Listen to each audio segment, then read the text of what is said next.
The Roman war machine was not merely an assembly of soldiers.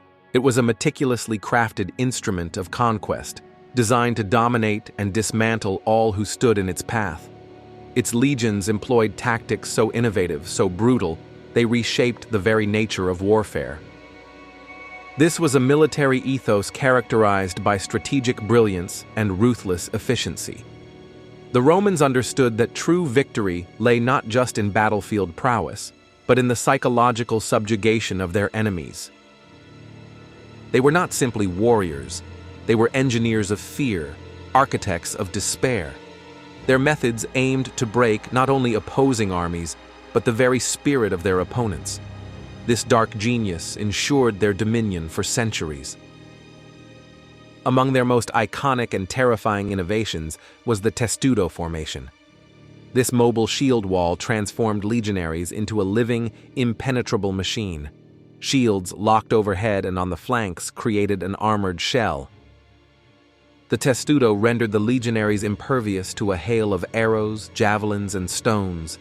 It instilled a profound terror in defenders, who watched helplessly as this armored beast advanced relentlessly. Though slow, its inexorable progress was a psychological weapon. It demonstrated the Roman capacity for adaptability and collective discipline. This formation was a testament to their understanding of combined arms, even if those arms were merely shields and bodies.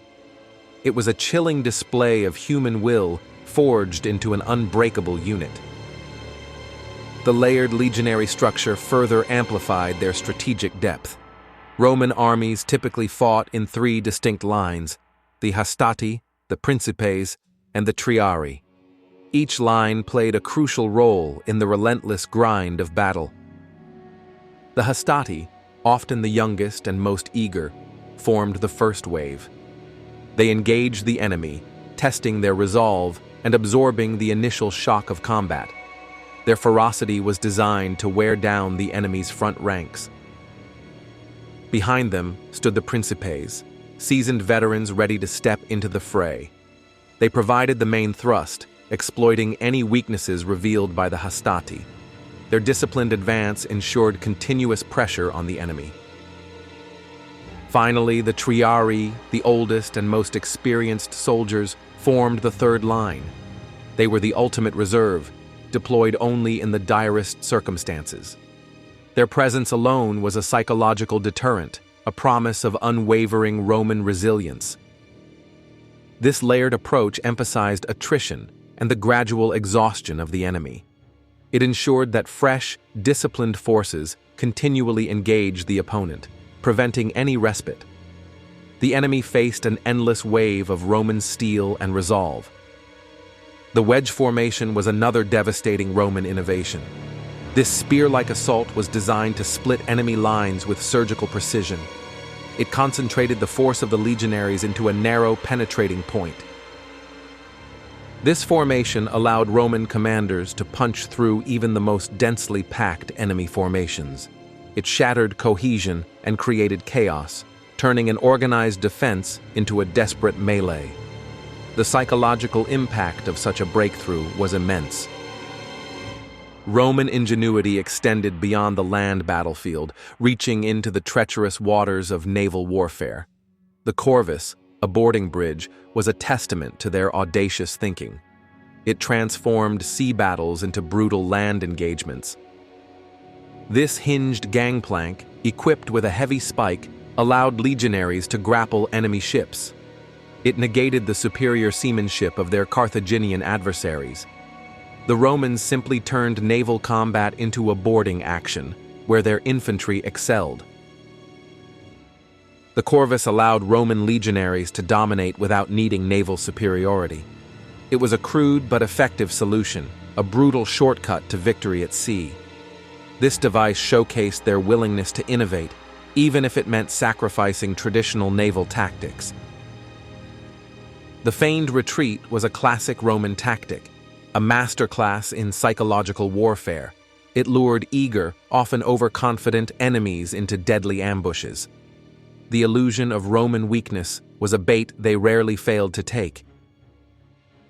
As the enemy pursued what they believed was a broken Roman line, they would be drawn into a prearranged killing zone. Hidden reserves would then spring forth, encircling and annihilating the unsuspecting pursuers. It was a cruel deception, often leading to catastrophic losses for the enemy. Roman mastery of siege warfare was unparalleled, exemplified by Caesar's audacious campaign at Alesia. Here, he constructed not one, but two massive circumvallation walls. This double fortification was a testament to Roman engineering and strategic foresight. The inner wall contained Vercingetorix's Gallic forces within the city. The outer wall protected the Roman besiegers from a massive Gallic relief army.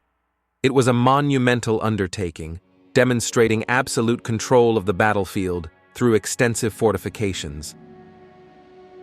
This dual siege system trapped the Gauls between two Roman armies, one inside, one outside. It was a psychological and logistical nightmare for the enemy. Alesia became a symbol of Roman dominance, a testament to their ability to outbuild and outthink their foes. The Romans also showcased remarkable adaptability when confronting unconventional threats, such as war elephants. These terrifying beasts, often used by their enemies, presented a unique challenge. The legions devised ingenious and often brutal countermeasures. One infamous method involved the use of flaming pigs. These terrified animals, set alight, would be driven towards the elephants. The squealing, burning pigs would cause the elephants to panic, turning them against their own lines. This barbaric tactic demonstrated the Roman willingness to employ any means necessary for victory. It was a testament to their pragmatic and ruthless approach to warfare. No threat was too great, no solution too extreme. The ultimate display of Roman discipline and fear within the ranks was the practice of decimation. This ancient and terrifying punishment was reserved for legions or cohorts that displayed cowardice, mutiny, or egregious failure in battle. It was a chilling spectacle of internal control. 1 in 10 soldiers, chosen by lot, would be executed by their own comrades. The method was often brutal, involving stoning or clubbing. This horrific ritual ensured that the fear of their own officers outweighed the fear of the enemy. Decimation instilled an unwavering loyalty and absolute obedience within the legions. It served as a stark reminder of the consequences of failure, a potent psychological tool. The bond of shared terror forged an unbreakable fighting force. This extreme measure ensured that every soldier understood the stakes. It was a dark testament to the Roman belief that discipline, enforced through terror, was paramount. The legions were not just soldiers, they were instruments of an unyielding will.